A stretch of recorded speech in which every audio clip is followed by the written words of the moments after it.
అమిత్ షా భారతదేశానికి హోం మంత్రి.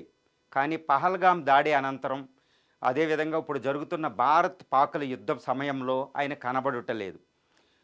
నరేంద్ర మోడీ గారు కనపడుతున్నారు, ఆర్మీ జవాన్స్ కనపడుతున్నారు, త్రివిధ దళాధిపతులు కనపడుతున్నారు, అజిత్ దోవల్ గారు కనపడుతున్నారు, ఎస్ జయశంకర్ గారు విదేశాంగ మంత్రి గారు కనపడుతున్నారు, అదేవిధంగా డిఫెన్స్ మినిస్టర్ గారు కనపడుతున్నారు. కానీ అమిత్ షా గారు కనపడడం లేదు.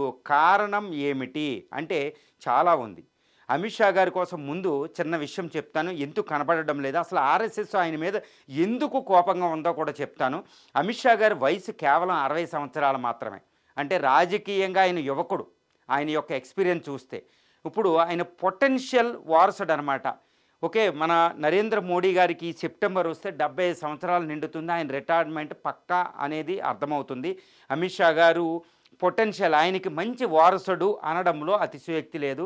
ఇంకా నితిన్ గడ్కరీ ఉన్నారు, అదేవిధంగా యూపీ చీఫ్ మినిస్టర్ ఉన్న అమిత్ షాకి మించిన నాయకుడు ఎవరూ లేరు. కానీ ఇంతటి అంటే future prime minister of India అనుకోవచ్చు, బీజేపీకి చీఫ్ అనుకోవచ్చు, అలాంటి ఆయన ఎందుకు కనపడటం లేదు భారత పాకిస్తాన్ యుద్ధ సమయంలో? ఇది తీవ్రమైన చర్చకు దారితీస్తుంది. ఎందుకు అంటే ఒక విషయం చెప్తాను. ఆయన పహల్గాం దాడి జరిగింది, అది జరిగింది ఏప్రిల్ 22వ తారీఖున. 22వ తారీఖున ఏప్రిల్ 22న పహల్గాం దాడి జరిగితే వాళ్ళు తీవ్రవాదులు 22 కిలోమీటర్ల పాటు లోపల నడుచుకుంటూ వచ్చి మన 26 మందిని అమాయక ప్రజలను చంపేశారు. 22 కిలోమీటర్ల పాటు వచ్చారు. నెంబర్ 1. నెంబర్ 2 ఏంటంటే అది అక్కడ పహల్గాం టూరిజం ముందే ఓపెన్ అయిపోయింది. ఒక 10-20 రోజుల ముందే అక్కడికి టూరిస్టులు వెళ్ళిపోయారు. ఆ విషయం హోమ్ మినిస్టర్కి తెలియదు, ఇంటెలిజెన్స్ రిపోర్ట్లు ఇవ్వలేదు అంటున్నారు. ఎందుకంటే ట్రావెలర్స్ అనుమతి వాళ్ళు ఇచ్చేశారు ఇన్ఫామ్ చేయకుండా. ఈ విషయాన్ని పహల్గాం దాడి అనంతరం ఆల్ పార్టీ మీటింగ్ జరిగిందండి. సుమారు 16 పార్టీలు అటెండ్ అయినాయి. అది కాంగ్రెస్ నుంచి, ఓవైసీ, ఏఎంఐ నుంచి, ఎస్పీ నుంచి అన్ని పార్టీలు అటెండ్ అయినాయి. ఆ సమయంలో పార్టీలు నిలదీసినాయి ఎవరిని? అమిత్ షా గారిని. దానికి అధ్యక్షత వహించింది డిఫెన్స్ మినిస్టర్. కానీ అక్కడ ఈయన ఒక తప్పిదం ఒప్పుకున్నాడు. అదేంటి అంటే తప్పు జరగకపోతే ఈరోజు ఈ పరిస్థితిలో మనం ఇక్కడ ఉండము అని. తప్పు జరిగింది. ఏ విధంగా జరిగింది? Home ministry is the responsible అన్నట్టు, ఆయనే మొత్తం బాధ్యత వహించాలి. తప్పు జరిగిందనే ఆయన ఒప్పేసుకున్నారు. అంతే, వెంటనే ఇంక ఎక్కువ మాట్లాడలేదు. 16 పార్టీలు కూడా సపోర్ట్ చేసినాయి గవర్నమెంట్కి, మీరు ఏదైనా నిర్ణయం తీసుకోండి అని విదేశాంగ విధానంలో. ఇది జరిగింది. ఇక్కడ అమిత్ షా గారు పహల్గాం దాడి జరిగేటప్పుడు ఏం చేస్తున్నారు అంటే ఆపరేషన్ కగార్. ఇక్కడ దండకారణ్యంలో ఛత్తీస్గఢ్, జార్ఖండ్ ఈ ప్రాంతాల్లో ఆపరేషన్ కగార్ అనేది నక్సలైట్ల మీద జరుగుతుంది.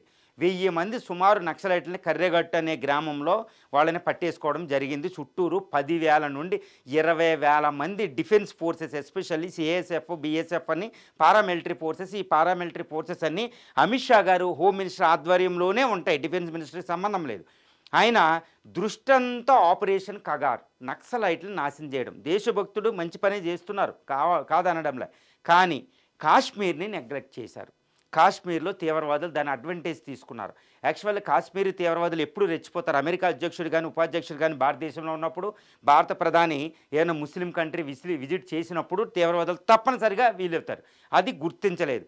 2, అక్కడ సెక్యూరిటీ లేదు. అంటే తప్పిదం జరిగింది. ఇంటెలిజెన్స్ రిపోర్ట్లు ఉన్నా అంతగా పట్టించుకోకుండా ఈ అమిత్ షా గారు చేసింది ఆపరేషన్ కగార్ మీద మాత్రమే ఆయన పూర్తి దృష్టి నిలిపారు. అదే సమయంలో దాన్ని కాస్త నెగ్లెక్ట్ చేయడం జరిగింది కాశ్మీర్. అంతే, మన కాశ్మీర్లో తీవ్రవాదులు భయోత్పాతం క్రియేట్ చేశారు. అది ఆర్ఎస్ఎస్ మాత్రం తీవ్రంగా పరిగణించిందని మనకు తెలుస్తుంది మోహన్ భగత్ గారు. ఎందుకంటే ఇప్పుడు కాశ్మీర్లో 4 తీవ్రవాదులు వచ్చి, మైనర్లు వచ్చి భారతీయులను చంపేస్తే మనం ఎక్కడి దాకా వెళ్ళాం? భారతదేశం ఆర్థిక వ్యవస్థను అన్ని పక్కన పెట్టి అణుయుద్ధం దాకా పాకిస్తాన్తో యుద్ధం చేయవలసి వచ్చింది. అది ఏంటి? ఈ తీవ్రవాద దాడి.